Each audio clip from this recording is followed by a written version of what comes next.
as messages from the gods.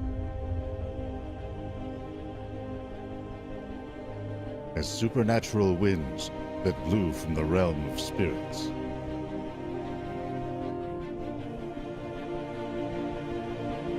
Modern science has linked these polar light shows, called auroras, to vast waves of electrified gas hurled in our direction by the sun.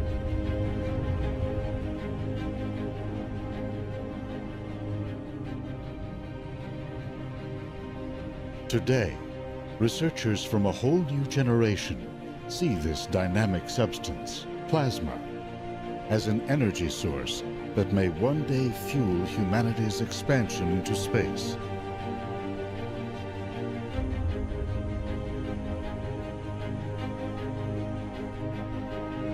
What can we learn? And how far can we go? By tapping into the strange and elusive fourth state of matter.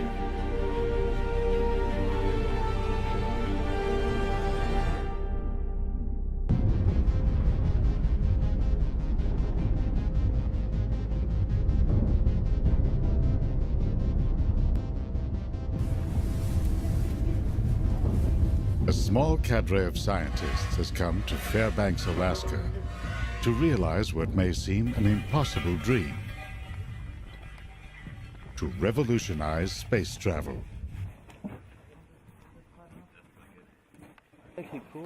Dr. Ben Longmire and his team from the University of Michigan have designed a whole new type of rocket engine that promises a faster and more efficient way to get around in space. They're here to test components of this rocket by sending them aboard helium balloons to an altitude of 30 kilometers into the harsh environment of space. Above the North and South poles, conditions are about as harsh as you can get.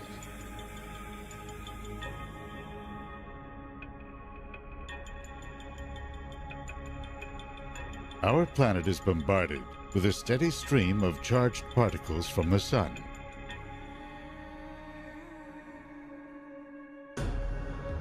Earth's magnetic field accelerates and channels them, turning the night into a spectacle of color.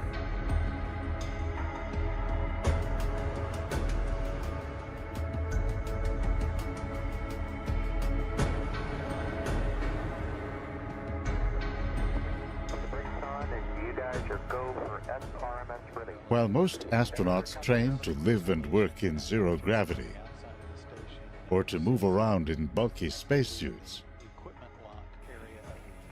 these would-be space explorers are preparing to negotiate some of Earth's harshest environments. Once they launch their payload, it will rise slowly into the upper atmosphere.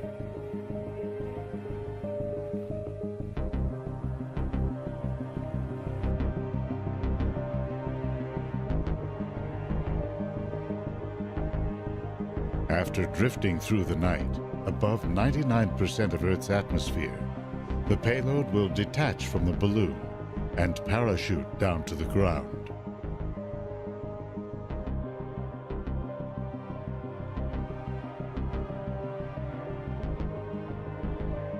The team must be prepared to retrieve it across a large stretch of Alaska's snowy wilderness.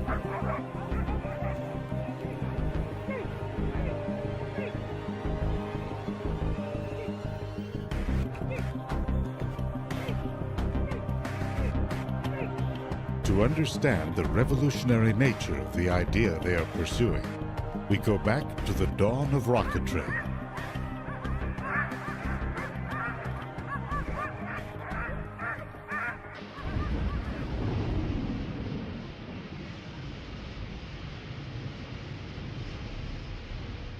In over 100 years, the technology of a rocket has hardly changed. Fill a cylinder with volatile chemicals, Contact! Yes, contact! then ignite them in a controlled explosion. The force of the blast is what pushes the rocket up.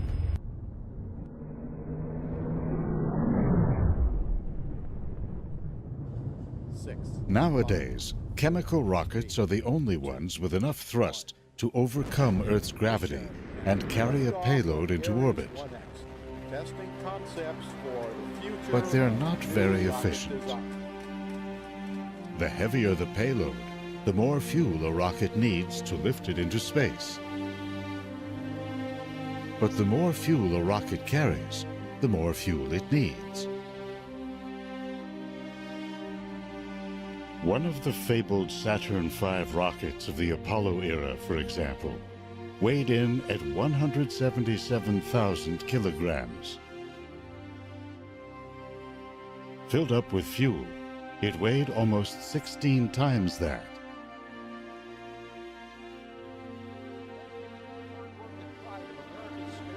The Space Shuttle, with maximum payload, weighed about 100,000 kilos. Add tanks and fuel, and it lifted off at 2 million kilograms.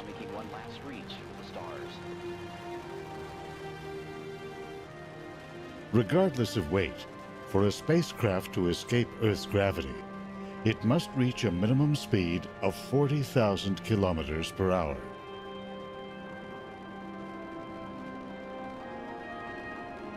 The energy needed to do that meant there wasn't enough fuel for a sustained acceleration to more distant planetary shores.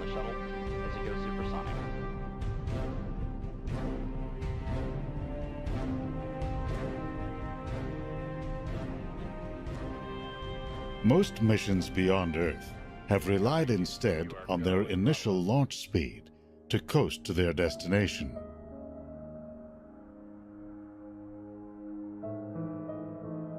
The twin spacecraft of Voyager, for example, did not have enough speed to reach their current positions at the edge of the solar system. To give them a boost, flight planners sent them into Jupiter's gravitational field, using its pull to slingshot them out to Saturn.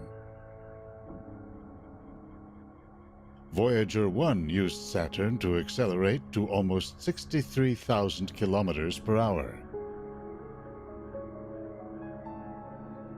Voyager 2 got further assists from Saturn and Uranus.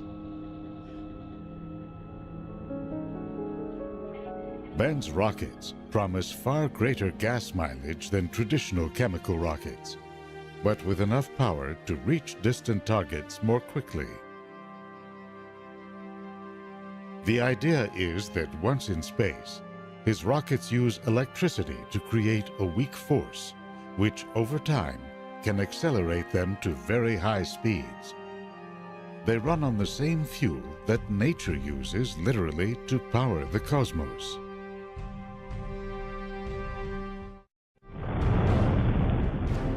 Not long after its explosive beginnings, the universe was awash in vast stores of hydrogen gas. But even as the universe continued to expand, gravity drew clumps of matter into ever denser concentrations. The earliest stars took shape, immense balls of hydrogen gas hundreds of times the mass of our Sun. As they contracted inward, they heated up and ignited. Intense radiation now began to flow through the voids. That had the effect, all through the universe, of stripping electrons away from the primordial gas. The universe became filled not with solids, liquid or gas, but with a fourth state of matter, plasma. On our planet, plasma occurs only in rare circumstances. In a hot flame, a bolt of lightning, or in a blown electrical transformer. Made up of negatively charged electrons and positively charged ions, Plasma is in most cases electrically neutral, since the charges balance each other out. That led the physicist Erwin Langmuir in the 1920s to compare it to the clear liquid plasma that carries blood cells through our bodies.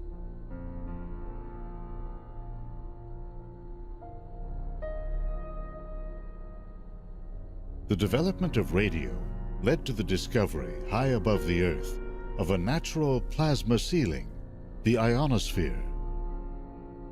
It hovers above us, reflecting some radio frequencies and absorbing others.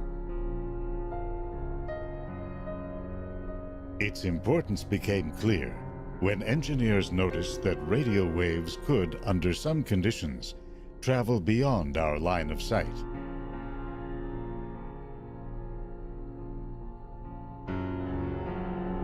They discovered that signals could be bounced deliberately off this conducting layer in what's called skywave propagation.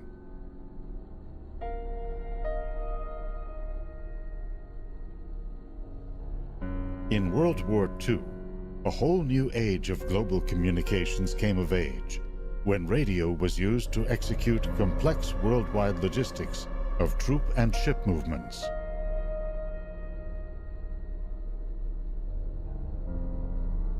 The presence of the ionosphere is due to a steady stream of charged particles, or plasma, that comes from the sun.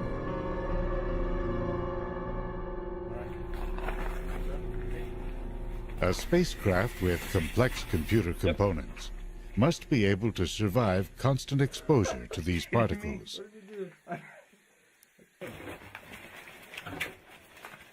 As part of their design process, Ben and his team want to test some of the specialized components of their rockets in the plasma-filled environment of our upper atmosphere. Got it down. I think it's just the sun. Yeah, I think that one's okay. Alright, yeah. I'll wrap the middle one though. Or I can just wrap it. I just These components will be mounted on a simple frame attached by rope to a high-altitude balloon. Hold on, they're not oriented the same. The frame is also outfitted with an array of novel sensors to take independent readings. One holds a colony of bacteria. The idea is that the bacteria itself can detect radiation. So it mutates in a certain way or in a very known way that when you send it into an environment with a lot of cosmic rays and a lot of perhaps X-rays from the aurora itself, it mutates. And so we'll detect sort of the level of radiation that it's exposed to by looking at these mutations after we recover the bacteria from flying it to the edge of space in these balloon capsules. Jordan, you got the camera or wait a second. Another is a series of tiny GoPro cameras converted to record the intensity of infrared and ultraviolet light, normally hidden from the human eye. We want to kind of puff up so we know it's replaced all the air. The team uses argon gas to insulate instruments against the cold, with chemical packets added for warmth. So this test, we will be doing normal video, version 70 firmware. They stabilize the frame with tiny gyroscopes and outfit it with GPS devices for tracking.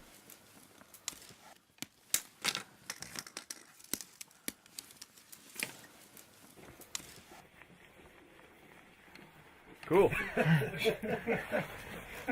This team is doing much more than just designing instruments to survive a rain of charged particles.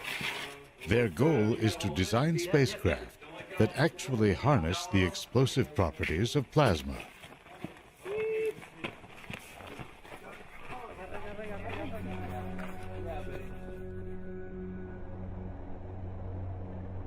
Unlike most matter on Earth, plasma conducts electricity and responds to magnetic fields.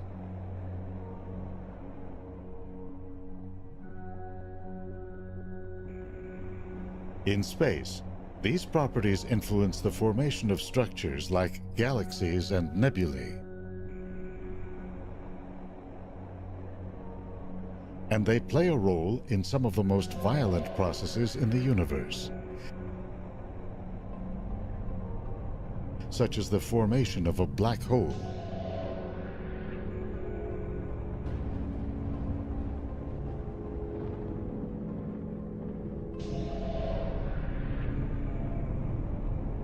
it forms in the wake of a giant star's death when matter collapses into its core.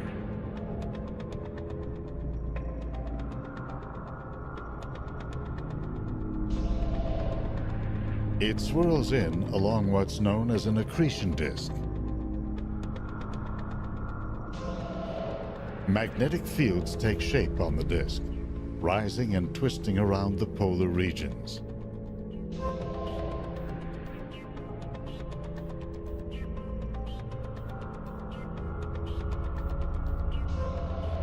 They draw huge volumes of plasma up, then shoot it out at high speeds.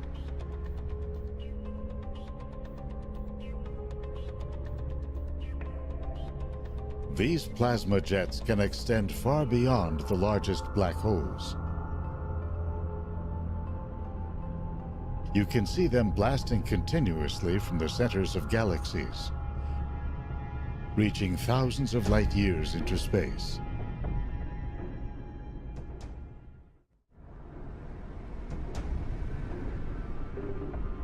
Studies of one giant nearby ball of plasma show what a complex and volatile substance it can be.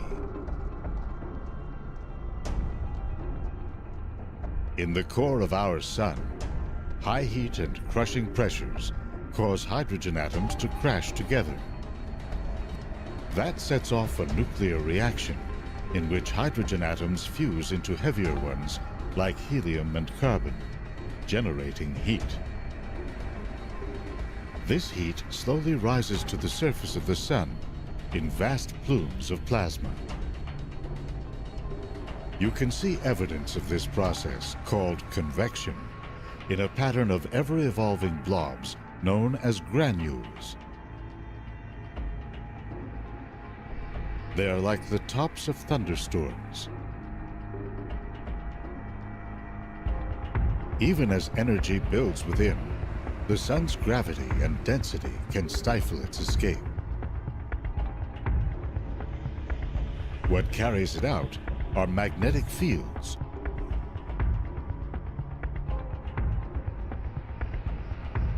They twist and wrap around, channeling energy to the surface. The fields can power immense loops of hot gas, about 60,000 degrees Celsius, then rise up from the solar surface and fall back.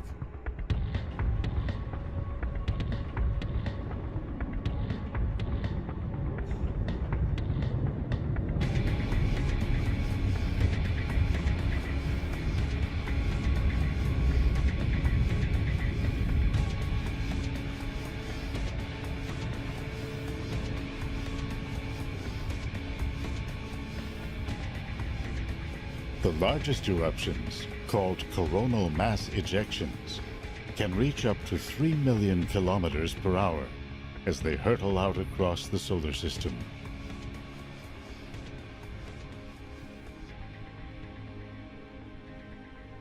They can literally slam into Earth's own magnetic field.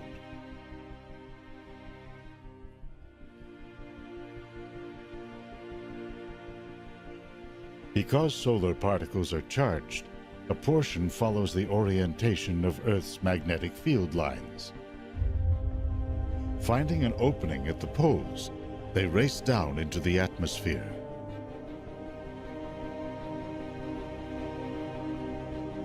You know this is happening when you see the beautiful lights of the Aurora Borealis in the far north, or the Aurora Australis in the south.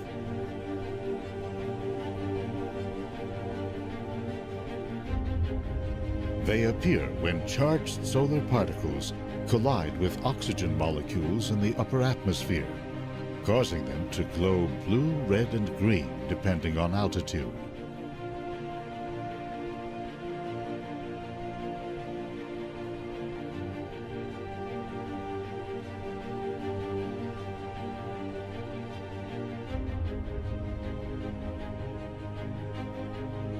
Flying through a zone called the thermosphere, some 350 kilometers above the Earth, astronauts in the International Space Station watch in awe as the aurora shimmers, framed by the glow of stars and cities at night.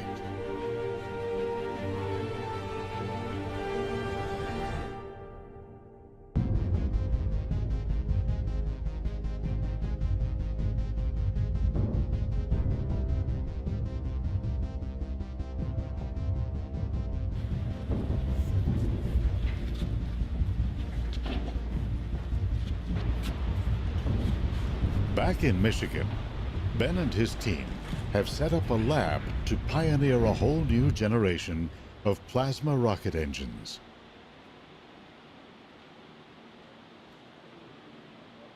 The lab recalls an earlier period of space exploration.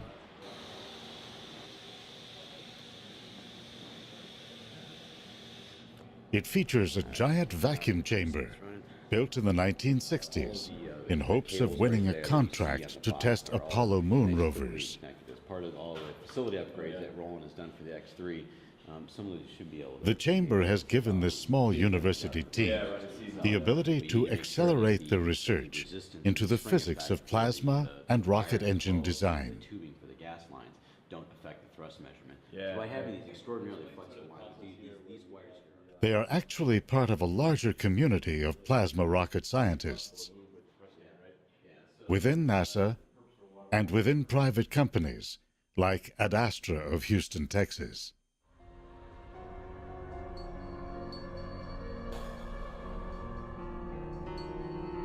Because plasma does not occur naturally on Earth, the challenge is to create it, then harness it.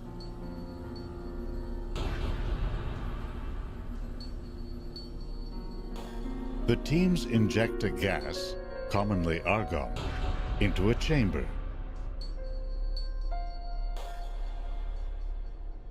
They bombard it with radio waves, which strip electrons from the gas and turn it into a plasma. The soup of electrons and ions accelerates as it moves through a magnetic field generated by superconducting magnets. A second radio blast heats it up to 1,000,000 degrees Celsius. That's enough to blast it out and propel a spacecraft.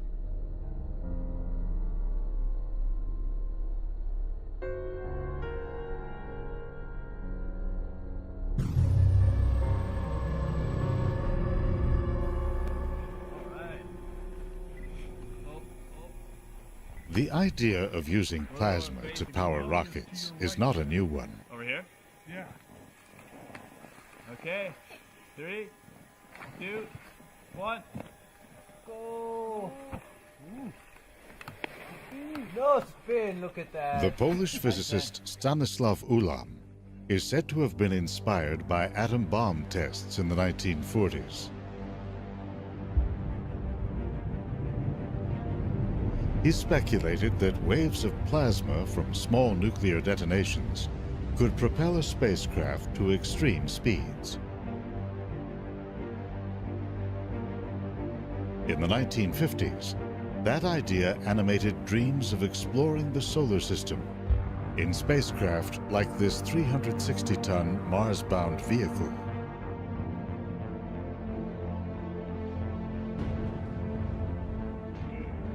The idea gained funding in the Orion project, with the idea of driving a spacecraft with nuclear pulses and landing on Mars in only a month.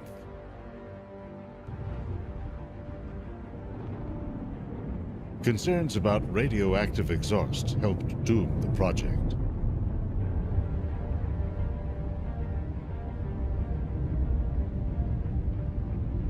Plasma rockets, energized by nuclear reactions, were revived in the Daedalus and Nerva projects of the 1960s. And again at the beginning of this century, as part of a proposed journey to Jupiter's moon Europa. Rising costs killed that mission.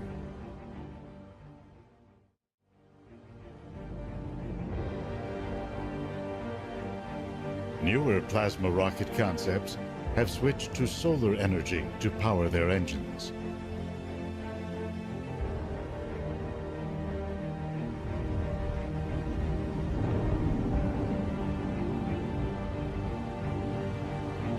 Among the most ambitious, the Dawn mission was sent into orbit aboard a Delta II rocket in the year 2007.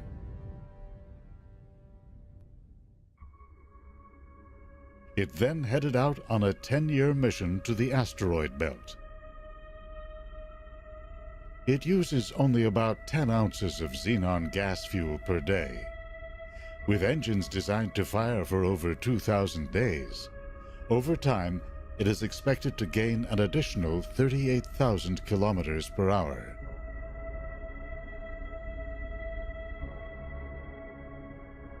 After a gravity assist from Mars, Dawn arrived at the asteroid Vesta in 2011.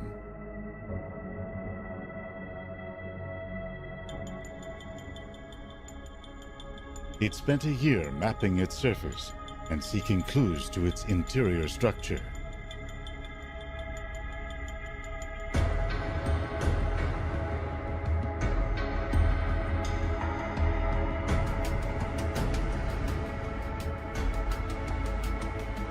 Now headed for Ceres, a dwarf planet located within the asteroid belt, Dawn will be the first probe ever to visit.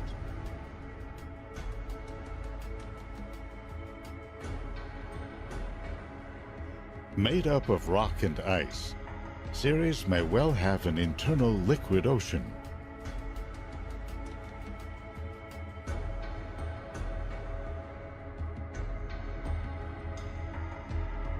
It takes us back to the formation of the solar system, when objects like this grew and developed into planets.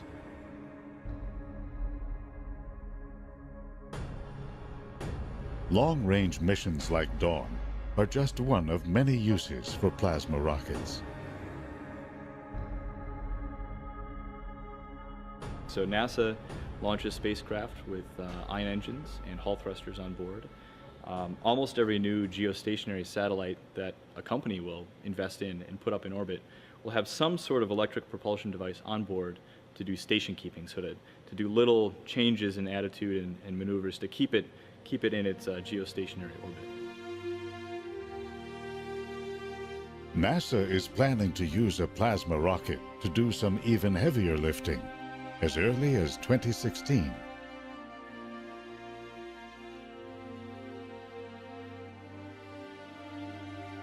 Flying at an altitude of 350 kilometers, the International Space Station whips around the Earth every 1.5 hours.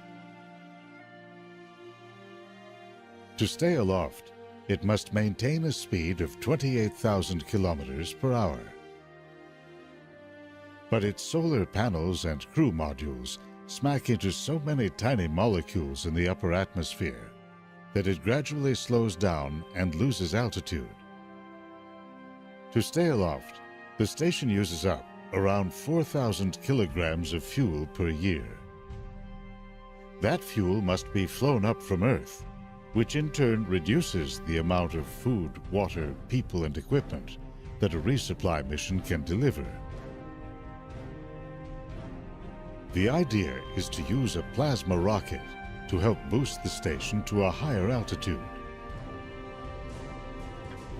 Powered by electricity generated by solar panels aboard the station. Plasma rocket builders like Ben hope to one day scale up the technology to power a long-range human mission.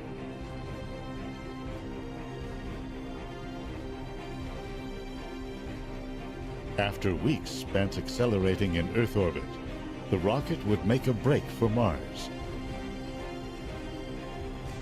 Cutting flight time from a year to several months would lower costs and crew hazards.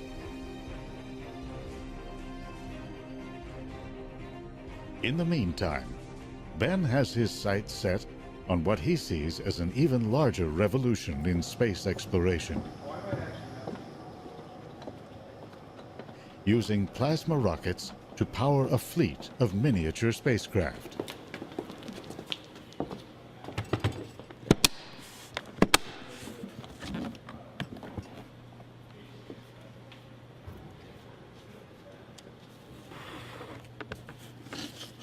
Ben's rockets are so small that they can fit into your carry-on luggage. So here we have a CubeSat. This is a small spacecraft. Its total mass would be something on the order of 5 kilograms, so it's about 10 pounds. It's 30 centimeters by 10 by 10. This is considered a 3U spacecraft, so 3 units of 10 by 10 by 10. And we'd like to send this small spacecraft up with one of our new propulsion elements in it. This is a rapid prototyped propellant tank. So we would use this tank to store our propellant. Initially, we have an idea to use a very simple propellant. The NASA craft Dawn uses the inert gas xenon as fuel.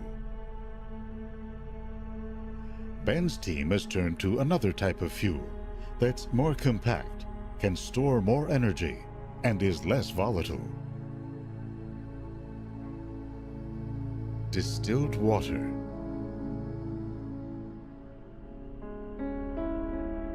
We'll ionize that propellant with radio waves, and that'll form a plasma. So we'll strip off some electrons.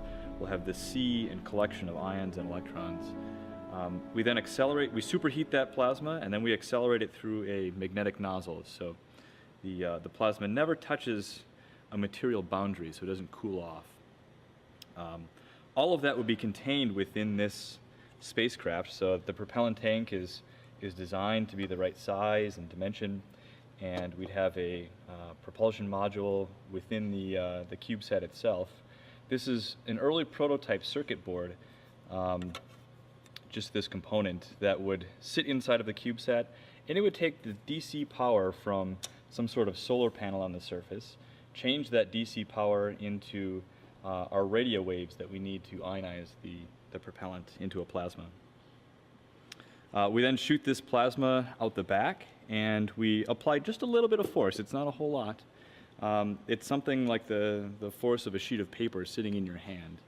And because there's very little drag in space, we use this small amount of force applied over a very long amount of time to accelerate to very high velocities with the spacecraft. And so if we do that, we can send these little micro spacecraft, nanosats, we can send them to places like the moon, we can send them to Mars, and someday we'd like to send them even as far as Jupiter and maybe put some little sensors on board and be able to detect possible life on some of these moons out near Jupiter and Saturn.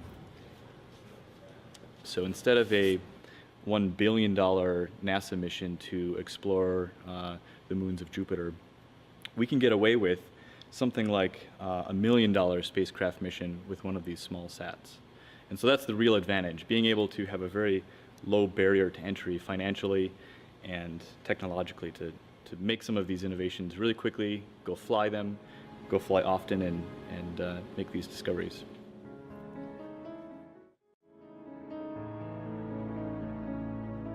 Already, hundreds of micro, nano, and even smaller satellites are in orbit. They get into space by piggybacking on commercial or government launch vehicles.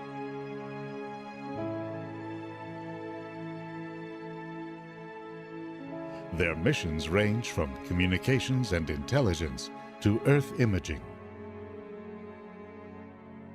Because the cost of building them is so low, the number of tiny satellite missions is on the rise.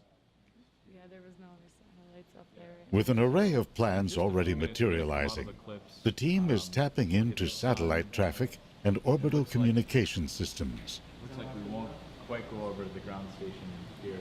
Ben and his team plan to start with a series of orbital missions, then to go interplanetary. So you can see here some of the technology we're working on. So this Ben is imagines that his little group could take center stage in a project that space visionaries have long seen as essential to the quest to extend our eyes and minds across the solar system. Guide the plasma out through a magnetic nozzle. Recently, we also envisioned that a large cadre of these small spacecraft could form what would be an initial interplanetary internet. So you can think about a large number of these spacecraft orbiting the Earth, orbiting the Moon, being spread out between the Earth and Mars, and providing little data relays between all of those positions so we can get a lot of data back and have the beginnings of a real solar system internet going beyond the Earth. As long as it's beeping like that, you have to start to get into your growth.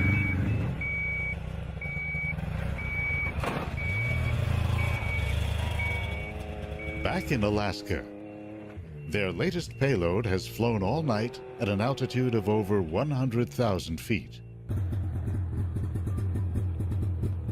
Then, in the low air pressure, the balloon burst and the payload parachuted to the ground.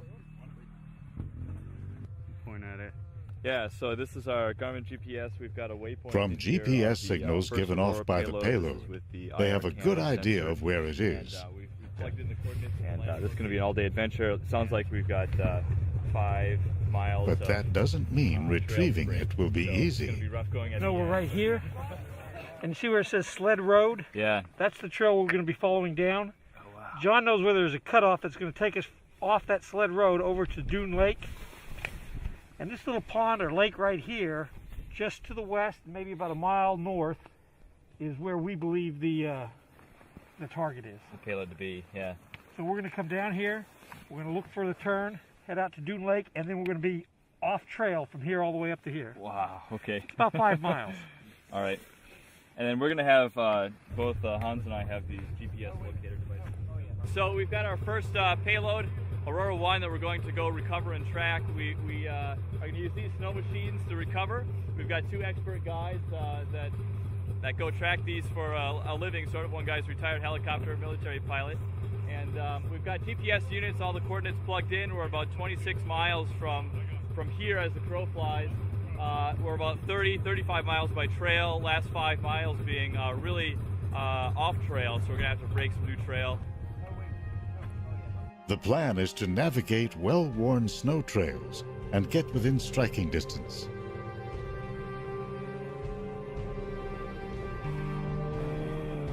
But if the payload has landed away from the trails, they'll have to brave wilderness landscapes and deep snows.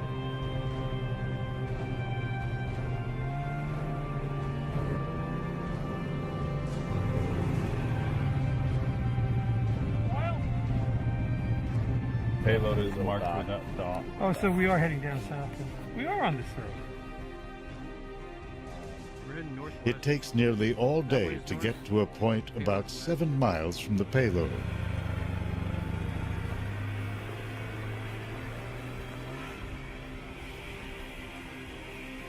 Team members set out across hills and ravines.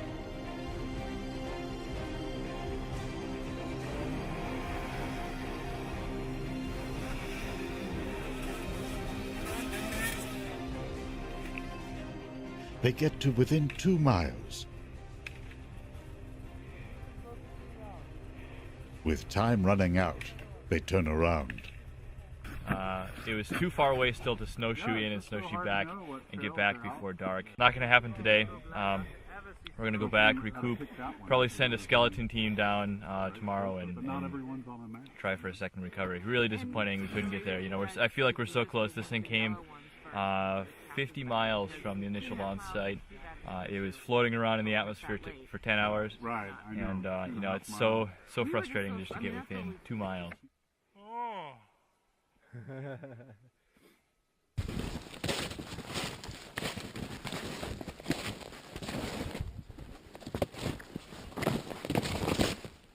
The next day, a long hike on snowshoes finally gets them to the payload.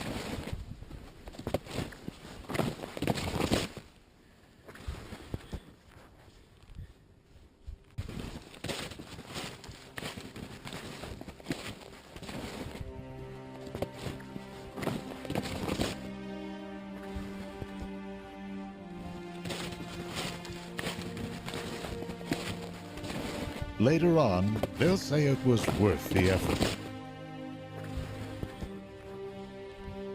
One of Ben's goals is to help boost a whole new approach to space travel that's now emerging.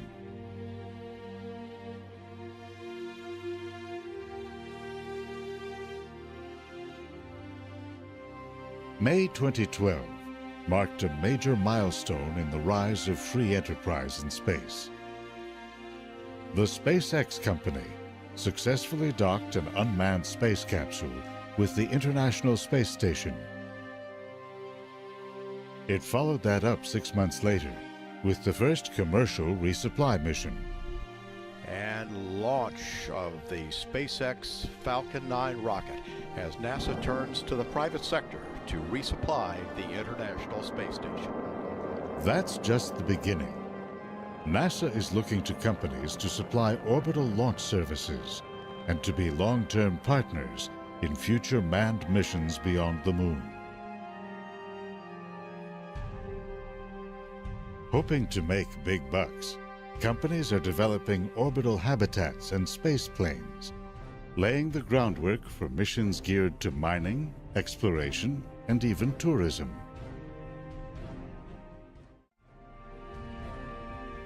To Ben, this new race to space will go to the swift and the innovative.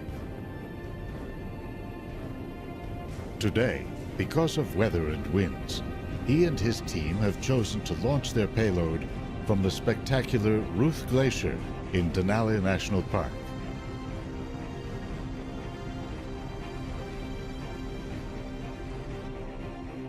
Amid the rugged terrain, this immense river of ice sweeps down into a perfect natural runway.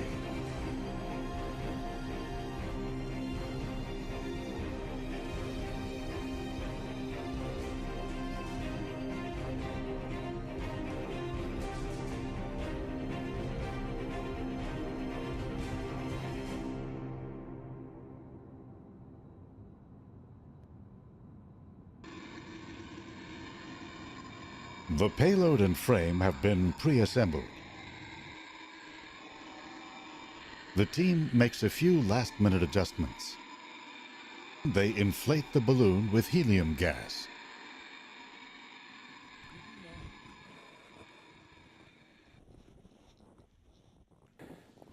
With dusk approaching, balloon and payload are ready.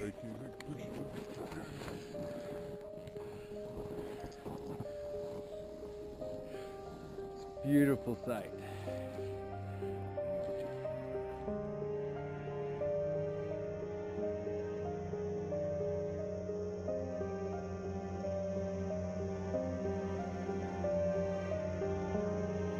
Got positive buoyancy.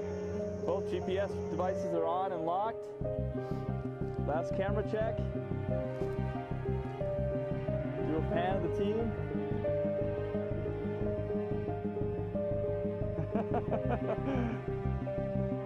Off it goes.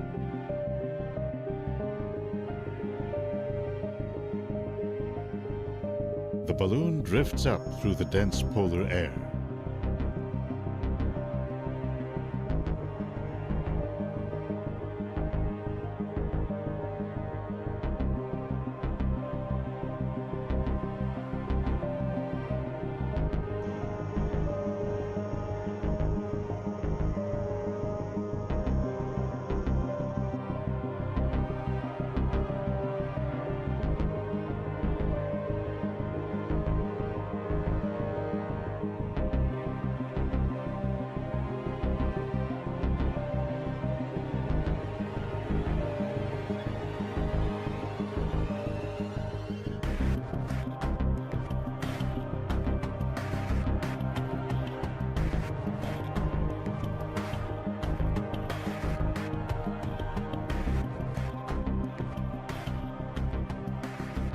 With night falling, it rises up to the edge of space.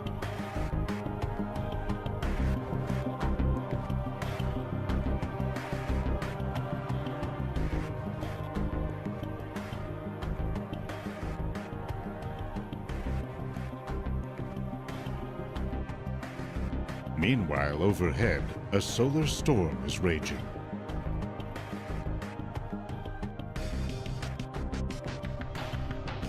Aboard the International Space Station, astronaut Don Pettit is making observations to complement what Ben's team finds.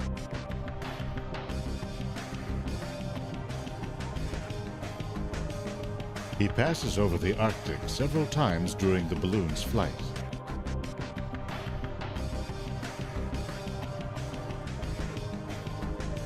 The auroras he photographs are an indicator of the amount of solar particles that will pummel Ben's rocket components.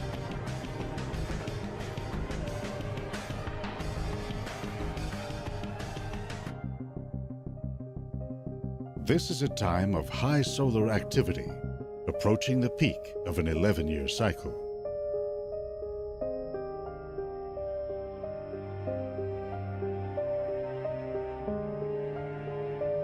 The Arctic Circle is framed by a ring of dancing auroral lights.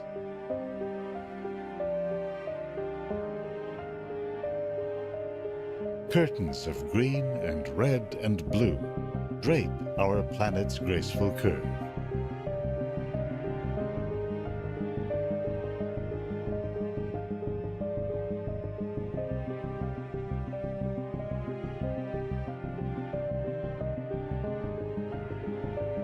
This university-based experiment operates on the remote edge of modern science, dominated by large international projects such as the Hubble Space Telescope,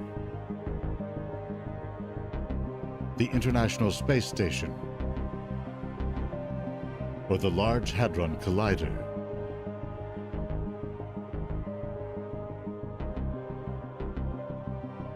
So this technology that we're trying to miniaturize is significant in the sense that it sort of opens up new frontiers in the same way that miniaturizing computer technology to a point where it fits in your pocket. So everyone carries around a cell phone.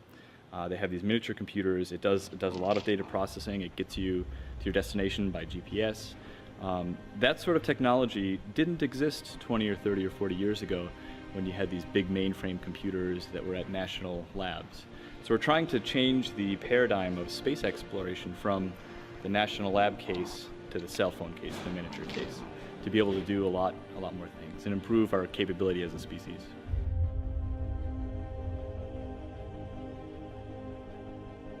Working small, Ben's team believes they are onto something big.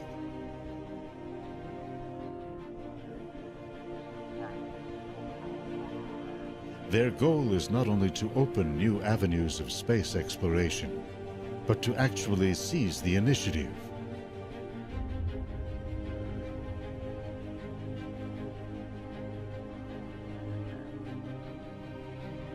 It's a romantic idea of individuals challenging the odds and striking out to new frontiers. With technologies that are getting smaller and more powerful, the obstacles to private space exploration appear to be falling.